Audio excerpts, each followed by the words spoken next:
Hi everyone, welcome to ఏకమైఎస్ academy Hyderabad. So మనం discuss చేసుకునే తెలుగు డైలీ కరెంట్ అఫైర్స్లో ఇవాళ అయితే చాలా ముఖ్యమైన అంశాలు ఉన్నాయి. ఇవి ఎస్పెషల్లీ ఎక్కువగా యూపీఎస్సీ గ్రూప్ 1 లెవెల్ ఎగ్జామ్స్లో అడుగుతూ ఉంటారు. మీకు ఏపీఎస్సీ టీఎస్పీసీ ఉంది కదా, ఈ గ్రూప్స్ లెవెల్ ఎగ్జామినేషన్లో అడుగుతూ ఉంటారు.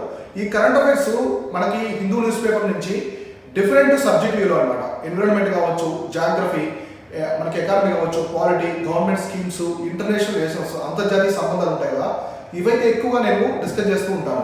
అంటే ఎగ్జామినేషన్ పరంగా మీకు ఎంతవరకు అవసరమో అంతవరకు తీసుకుంటాము. ఇందులో ఎలాంటి స్క్రాప్ లేకుండా ప్రతి పాయింట్ కూడా ఎగ్జామినేషన్కి రిలవెంట్గా అంటే మీకు మెయిన్స్ పరంగా కావచ్చు, ప్రిలిమ్స్ పరంగా హెల్ప్ అయ్యే విధంగా నేను చెప్తున్నాను. కాబట్టి ఇవి ప్రతిరోజు మీరు ఫాలో అవుతూ ఉండండి. ఇక్కడ నేను కాన్సెప్ట్స్ కవర్ చేస్తాను, డీప్ నాలెడ్జ్, అలానే మీకు ఫ్యాక్ట్స్ కూడా కవర్ చేస్తాను. సో ఈ రెండు కవర్ అవడం వల్ల ఏది యూపీఎస్సీ కావచ్చు ఆ స్టేట్ పీసెస్ రెండుకి కూడా యూజ్ చేయడానికి అవకాశం ఉంది.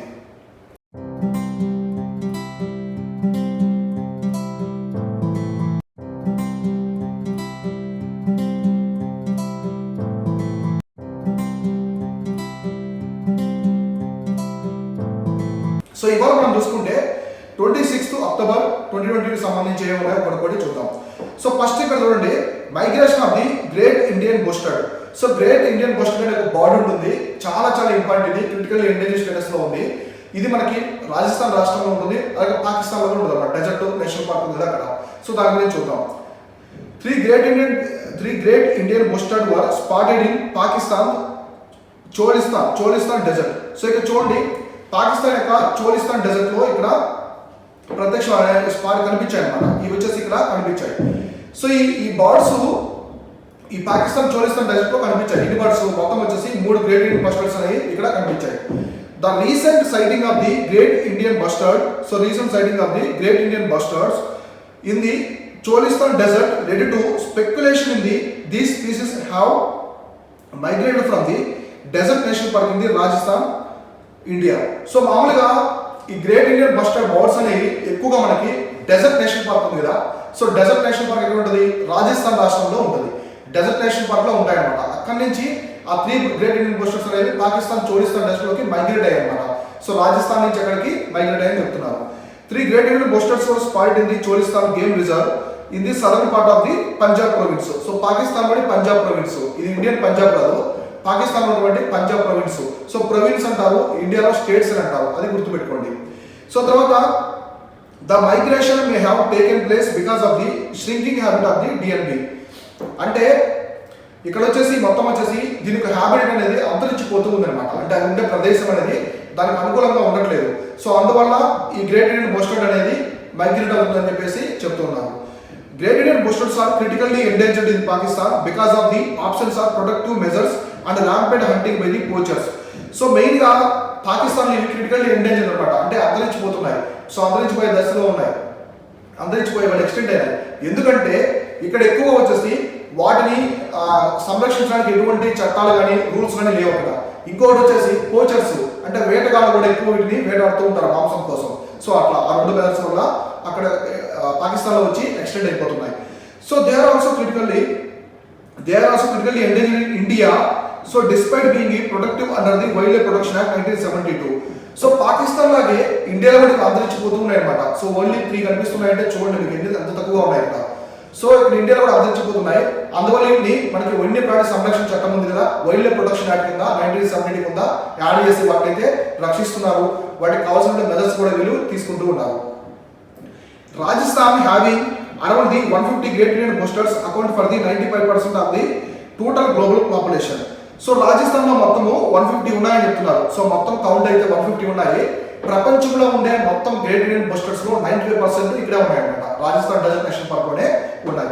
సో తర్వాత the population in the Thar desert is rapidly dwindling the because of the laying of power lines, industrial activities and agriculture practices. So ఈ థార్ డెజర్ట్ లో డెజర్ట్ నేషనల్ పార్క్ ఉంటాయి కదా, ఇక్కడ ఎక్కువగా అంతరించిపోతూ ఉన్నాయి. ఎందుకంటే 3 రీజన్స్ చెప్పారు ఇక్కడ ఈ great Indian bustards main అంతరించిపోవడానికి.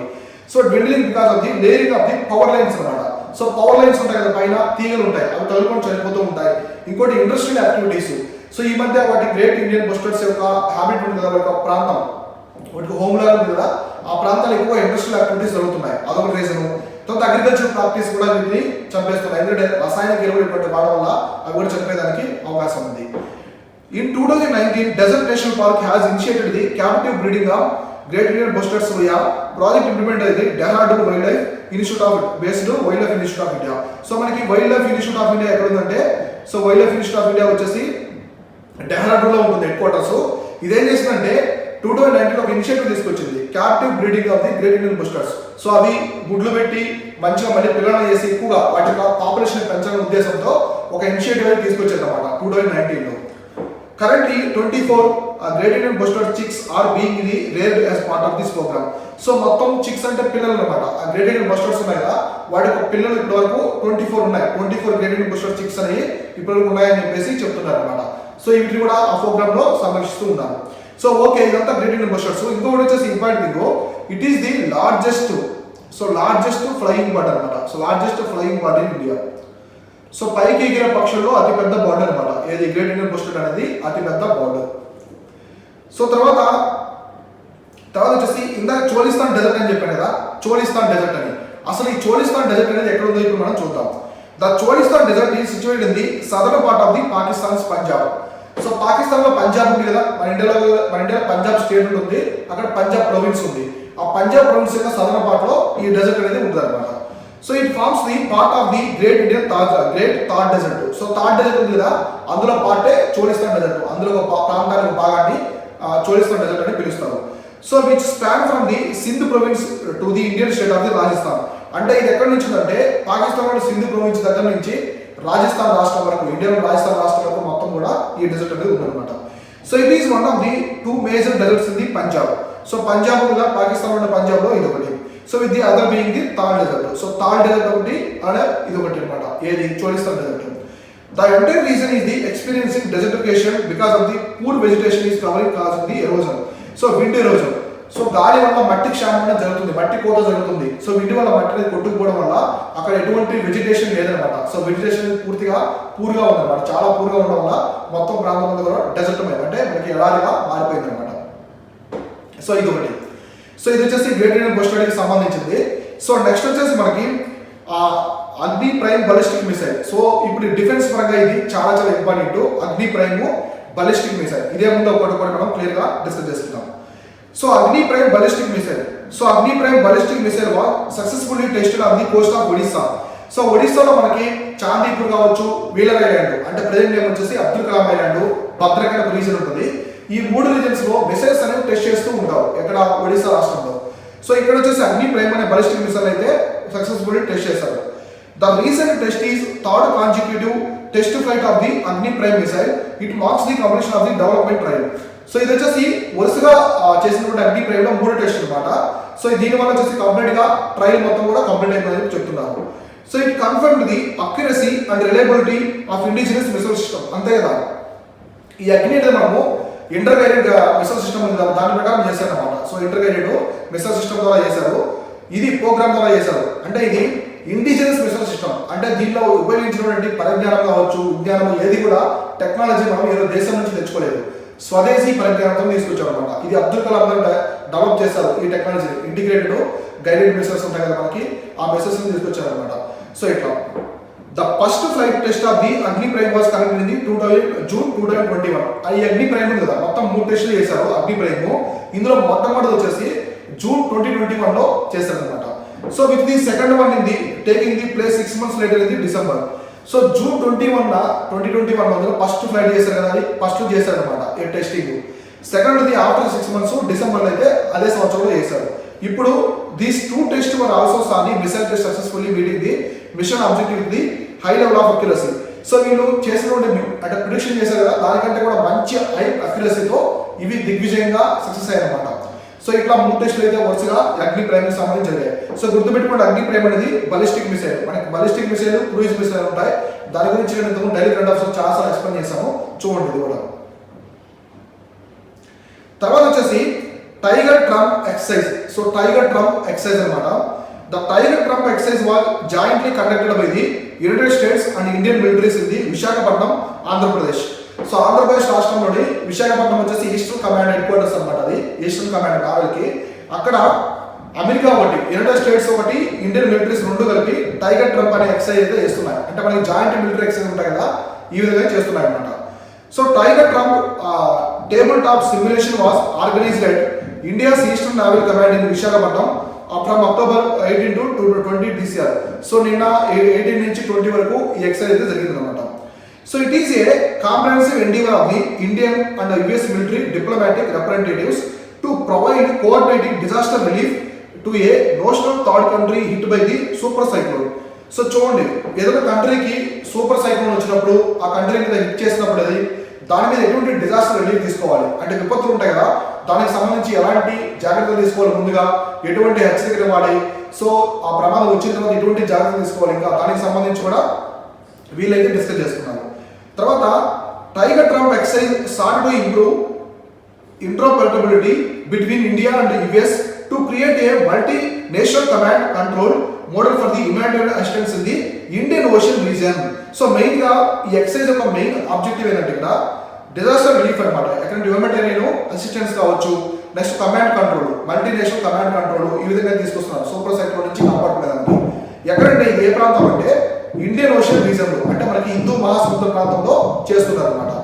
It is so it's objective was to streamline diplomatic, operational, logistical coordination between the two countries where responding to disasters అన్నమాట. సో డిజాస్టర్ జరుగుతున్నాయి కదా, దానికి సంబంధించి డిప్లొమాటిక్, ఆపరేషనల్, లాజిస్టిక్ కోఆర్డినేషన్ అనేది జరుగుతున్నాయి. మెయిన్గా వచ్చేసి విపత్తుల కోసం అంటే డిజాస్టర్స్ కోసం అన్నమాట. 50 individuals from India and United States part of the exercise. So India నుంచి 50 అలానే వాళ్ళు 50 మొత్తం వచ్చేసి ఈ విధంగా అటెండ్ అవుతున్నారు. రిప్రజెంటేటివ్స్ అటెండ్ అయ్యి ఇన్ఫర్మేషన్ ని ఎక్సైజ్ చేసుకుంటారు అనమాట. అంటే వాళ్ళ దేశం ఎలా విపత్తులు వచ్చినప్పుడు కాపాడుకుంటారు, మన దేశం ఎలా కాపాడుకుంటారు ఎక్సైజ్ చేసుకుని ఒక మంచి స్ట్రాటజీ అయితే చేస్తారు అనమాట.